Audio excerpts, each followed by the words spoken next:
আজকে কলেজের প্রথম দিন, মানে হাই স্কুল জীবন শেষ করে কলেজ জীবন শুরু করতে যাচ্ছি। যেহেতু নতুন কলেজে যাব, সেহেতু সন্তান মনের মধ্যে অন্যরকম এক অনুভূতি কাজ করছে। সকাল সকাল আম্মু রান্না করেছে, আর আমি সবার আগে খেতে বেরিয়ে গেলাম। সাথে আমার হাই স্কুল লাইফের সেই পুরনো সাইকেলটা।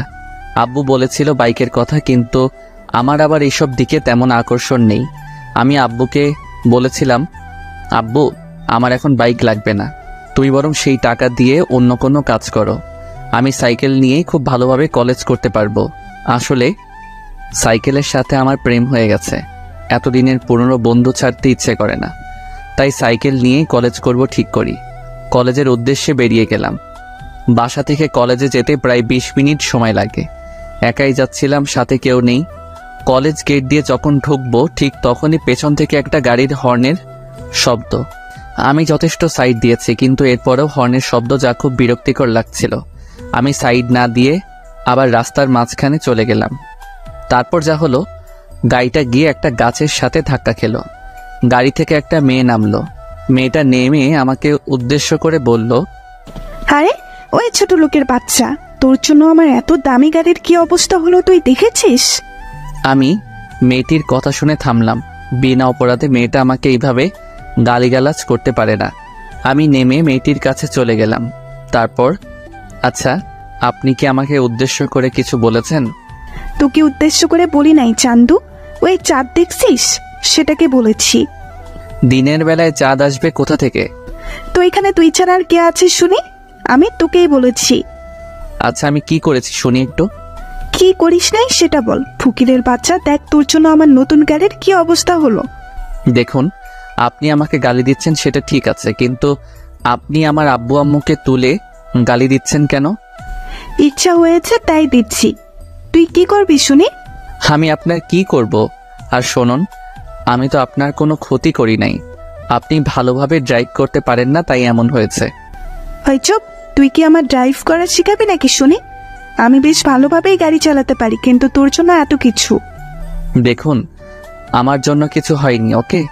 আপনি হর্ন দিচ্ছিলেন, আমি সাইড দিয়েছিলাম, কিন্তু আপনি তারপরেও সামনে না গিয়ে হর্ন বাজিয়েই যাচ্ছিলেন। তাই তো আমি আবার রাস্তার মাঝখানে চলে আসি। চুপ থাক ফকির কোথাকার, একদম কথা বলবি না। দেখুন, আপনি কিন্তু আমাকে শুধু শুধু অপমান করে যাচ্ছেন। আমি তো কোনো দোষ করি নাই। চুপ, বড় গলায় আবার কথা বলে। আমি কোনো দোষ করি নাই। আচ্ছা, আমি কি দোষ করেছি সেটা বলেন তো। তোর দোষ? তুই আমার গাড়ির সামনে দিয়ে সাইকেল কেন চালাচ্ছিলি? দেখুন, এটা রাস্তা, আর আমি খুব ভালো করে জানি এইসব রাস্তা দিয়ে সবাই চলাফেরা করতে পারে। আর রাস্তাটা তো আপনার বাবার না, যে আপনি আসবেন বলে কেউ সেখান দিয়ে যেতে পারবে না। মেয়েটি আমার কথা শুনে রেগে গিয়ে আমার কাছে এসে চড় মেরে দিল। এই, আপনি আমাকে মারলেন কেন? তোর সাহস হয় কি করে আমার বাবাকে নিয়ে কথা বলার শুনি? দেখুন, আপনি কিন্তু অন্যায়ের পর অন্যায় করেই যাচ্ছেন। আমি কিন্তু সব সহ্য করব না। কি করবি তুই শুনি? তোর কি করার ক্ষমতা আছে একটু শুনি? আপনি মেয়ে বলে এতক্ষণ আপনাকে সম্মান দিয়ে কথা বলছি। অভদ্র একটা মেয়ে। এই, তুই কি বললি আমি অভদ্র? দাঁড়া, দেখাচ্ছি মজা। এই বলে মেয়েটা আবার আমাকে চড় দিতে যাবে, ঠিক তখনই আমি মেয়েটার হাত ধরে ফেলি। ওই ফকির, তুই আমাকে টাচ করলি কোন সাহসে? ছাড় বলছি, ছাড় আমায়। ছাড়বো না তোকে। কি করবি শুনি? এতক্ষণ তো সহ্য করলাম, কি ভেবেছিলি কিছু বলছি না বলে আমি সবসময় চুপ করে থাকবো নাকি? তোর মতো মেয়েদের মাথায় উঠতে দিতে নেই, ফাজিল মেয়ে কোথাকার। দেখ, আমাকে একদম অপমান করবি না, এর ফল কিন্তু একদম ভালো হবে না। খারাপের কি আছে শুনি? আমিও দেখতে চাই এর ফল কি হয়। এই বলে আমি মেয়েটার হাত ছেড়ে দিলাম। অন্যদিকে মেয়েটা তো রেগে একদম আগুন। আমি চলে গেলাম মেয়েটার সামনে থেকে। ফাজিল, অভদ্র মেয়ে কোথাকার। কলেজে গিয়ে আমি আমার ক্লাস খুঁজে ক্লাসে চলে গেলাম। কিছুক্ষণ পর দেখি মেয়েটাও আমাদের ক্লাসের। দূর, মেজাজ আবার খারাপ হয়ে গেল। মেয়েটা আমাকে দেখে মনে হয় আবার রেগে গেছে। মেয়েটা দাঁত কটর মোটর করতে করতে সিটে বসে পড়ল। আমি আর মেয়েটার দিকে লক্ষ্য না করে কিছু নতুন ফ্রেন্ড বানিয়ে নিলাম। কিছুক্ষণ পর স্যার আসলো ক্লাসে। সবাই দাঁড়িয়ে স্যারকে সালাম দিলাম। তারপর স্যার আমাদের সবাইকে বসতে বলল, বসে পড়লাম। তা আজকে তো তোমাদের কলেজ লাইফের প্রথম দিন, কেমন লাগছে সবার?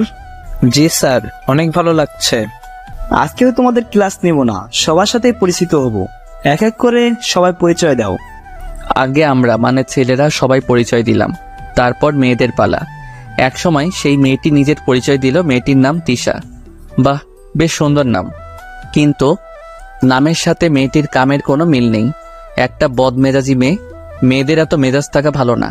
আর মেয়েটা তখন আমাকে চর মেরেছিল, সেই জায়গাটা এখনো ব্যথায় টনটন করছে। এত শক্তি বাবা! ক্লাস শেষ করে বাসায় ফিরছিলাম, নতুন বন্ধুদের সাথে খুব ভালো লাগছিল। একদিনই সবাই কেমন আপন করে নিয়েছে। আমি আমাদের বাসায় চলে গেলাম। বাসায় যাওয়ার পর কলিং বেল চাপতেই আম্মু দরজা খুলে দিল। আমি সরাসরি আমার রুমে চলে গেলাম।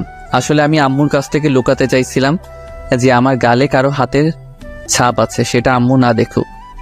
কিছুক্ষণ পর আম্মু আমার রুমে আসলো, তারপর বলল, তোর গালে তো কোন কিসের দাগ দেখলাম বলতো? না আম্মু, তুমি কিসের দাগ দেখবে? মিথ্যা বলবি না, আমি দেখেছি, আর এখনো তোর গালের দাগগুলো খুব ভালোভাবে বোঝা যাচ্ছে। কিসের দাগ বল আমায়। না মানে আম্মু, আমি সাইকেল চালাচ্ছিলাম, তখন একটা মেয়ের সাথে ধাক্কা খেয়েছিলাম, তাই মেয়েটা আমাকে চর মেরেছিল। কিছুটা সত্যি কিছুটা মিথ্যা। পুরোটা সত্যি বলে দিলে এটা ওটা জিজ্ঞেস করে, কান ঝালাপালা করে দিবে। সেটা তো একটা দুর্ঘটনা মাত্র, তার জন্য কেউ এইভাবে মারে? আম্মু বাদ দাও তো, যা হবার হয়ে গেছে। আমার খুব ক্ষুধা পেয়েছে।